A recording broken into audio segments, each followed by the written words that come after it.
தேவனுக்கே மகிமை உண்டாவதாக. இந்த நாளிலும் தேவன் நம்மளை ஒவ்வொருவரையும் பாதுகாக்க வல்லவராக இருக்கிறார். நாம் போகும்போதும் வரும்போதும் போக்கையும் வருத்தியும் ஆண்டவர் ஆசீர்வாதத்தை வழி நடத்துகிறார். உங்கள் ஒவ்வொருவரையும் தேவன் அப்படியே நடத்தும்படியாக ஒவ்வொருவரும் நாம் பணிந்து நடக்க கடமைப்பட்டிருக்கிறோம். இந்த நாளிலும் கூட நமக்கு ஆலோசனையாக எடுத்துக்கொண்ட ஒரு பகுதி என்னன்னு பார்த்தோம் அப்படின்னா,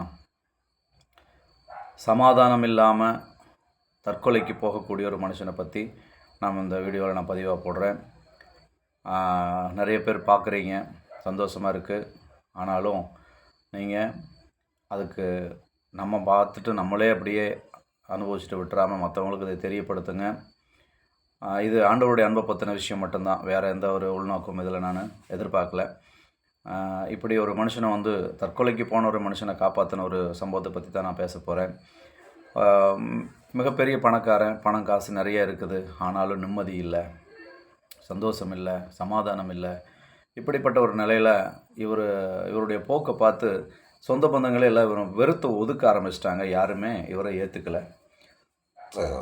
அப்படிப்பட்ட ஒரு சூழ்நிலையில் என்ன நடக்குது அப்படின்னு பார்த்தா, காலப்போக்கில் இவரை எல்லாருமே விட்டு விலகி தூரமாக போயிட்டாங்க, தனிமைப்படுத்தப்பட்டார்.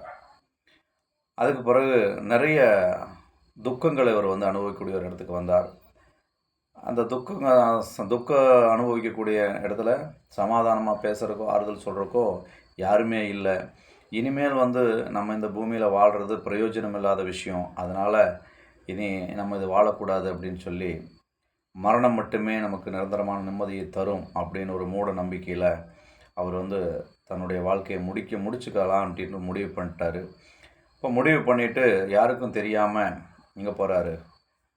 ட்ரெயின் வர இடத்துக்கு இவர் போயிட்டுருக்கார். அந்த ட்ராக்கு கிராஸ் பண்ணுற இடத்துக்கு அவர் போகிறாரு. அவர் போகிற இடத்துல எதிர்த்த மாதிரி ஒரு பெரியவரும் வந்துக்கிட்டு இருக்கிறார். அப்போ அந்த பெரியவர் வரும்போது கவனிச்சுட்டே வந்தாராம். கவனிச்சுட்டே வரும்போது இவருடைய அந்த பார்வையும் சரியில்லை, இவருடைய அந்த நடந்து வரக்கூடிய அந்த விதமும் ஒரு வித்தியாசமாக வந்திருக்காரு. அப்புறம் இந்த பெரியவர் பார்த்துட்டு அவரை கடந்து அவர் கிராஸ் பண்ணி அந்த பக்கம் ஒரு நாள் போகிறதுக்கு மனசே இல்லாமல் நின்று நிற்கிறாரு, பார்க்குறாரு. அவர் பார்க்கும்போது இவர் திரும்புகிறாரு. இப்படியே நடந்துகிட்ருக்கு. அப்போது இவர் அந்த இடம் கொஞ்சம் மோசமான இடம்னு அந்த பெரியவருக்கு தெரிஞ்சிருக்கு. அப்போது இவரும் ஏதோ தப்பான ஒரு முடிவில் தான் வந்திருப்பார் போல் இருக்குது அப்படின்னு சொல்லி அவர் உள் மனசில் ஆண்டவரால் ஏவப்பட்டு அவர் பேச்சு கொடுத்தார் அந்த மனுஷங்கிட்ட. சார், நீங்கள் யார், இங்கேயே நின்ட்டீங்க, கூட யாரும் வரலையா அப்படின்னு கேட்கும்போது அவர் மலுப்பில் ஏதோ பதில சொல்லி, இல்லைங்க நான் சும்மா தான் வந்தேன், நீங்கள் போங்க அப்படின்னு. இவர் போகலான்னு திரும்பும்போது மனசு இல்லை. மீண்டும் கேட்குறாரு, யாரையாவது எதிர்பார்த்து நிற்கிறீங்களா? அதெல்லாம் ஒன்றும் இல்லைங்க, நீங்கள் போங்க. அந்த போங்கன்னு சொன்னப்போ இவருக்கு ரொம்ப ஸ்ட்ராங்காக முடிவு பண்ணிட்டார், இவர் ஏதோ தப்பான முடிவில் தான் வந்திருக்காரு அப்படின்ட்டு.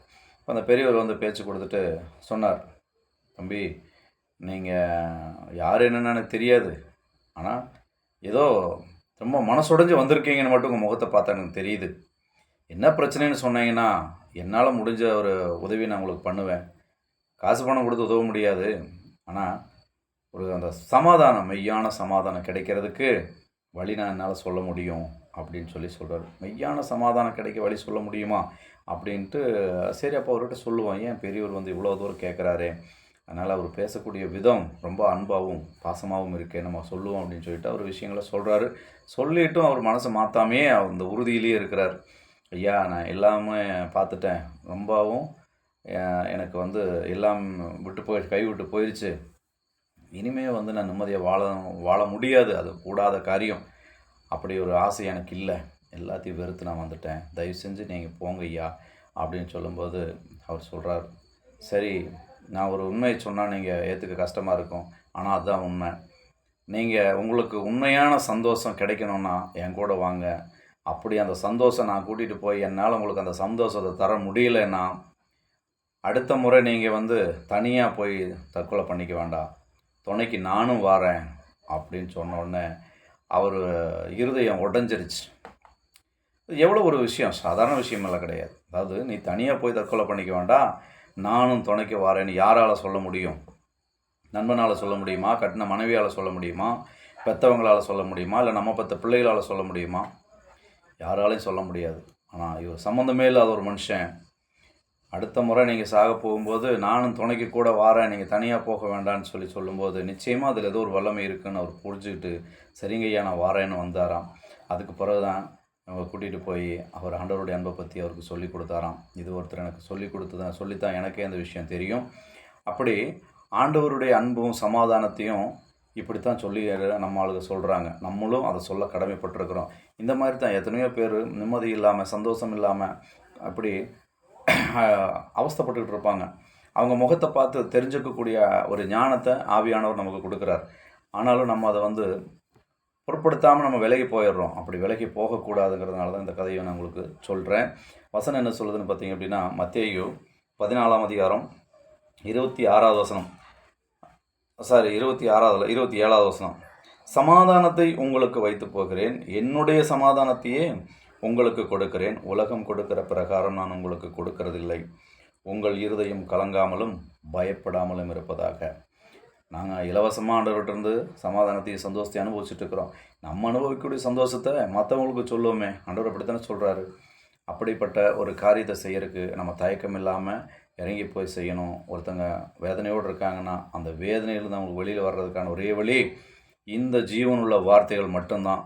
அதை நம்ம அவங்களுக்கு சொல்லி புரிய வச்சு அவங்கள அதிலேருந்து வெளியில் கொண்டு வர வேண்டியது நம்ம ஒவ்வொருத்தர் மேலேயும் விழுந்த கடமையாக இருக்குது. நிச்சயமாக ஆண்டவர் ஆசீர்வதிப்பார்.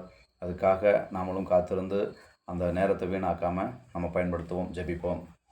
கிருபையும் இரக்கமும் நிறைந்த நல்ல ஆண்டவரே, இந்த அருமையான வேலையிலும் ஆண்டவரே, தற்கொலைக்காக கடந்து சென்ற ஒரு மனிதனை ஆண்டவரே உம்முடைய தாசர்கள் போய் காப்பாற்றி உம்முடைய அன்பை சொன்ன இந்த ஒரு விஷயம் எல்லோருக்குள்ளும் ஆண்டவரே பிரயோஜனமுள்ளதாக இருக்கும்படி தேவன் உதவி செய்யுங்க.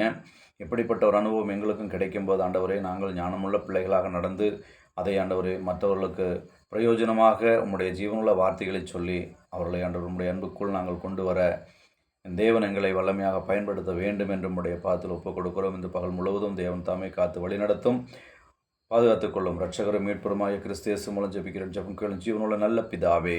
ஆமேன். ஆமேன். மீண்டும் நாளைக்கு இன்னும் சிறப்பான ஒரு தகவலோடு உங்களை சந்திக்கிறேன். ஆமேன்.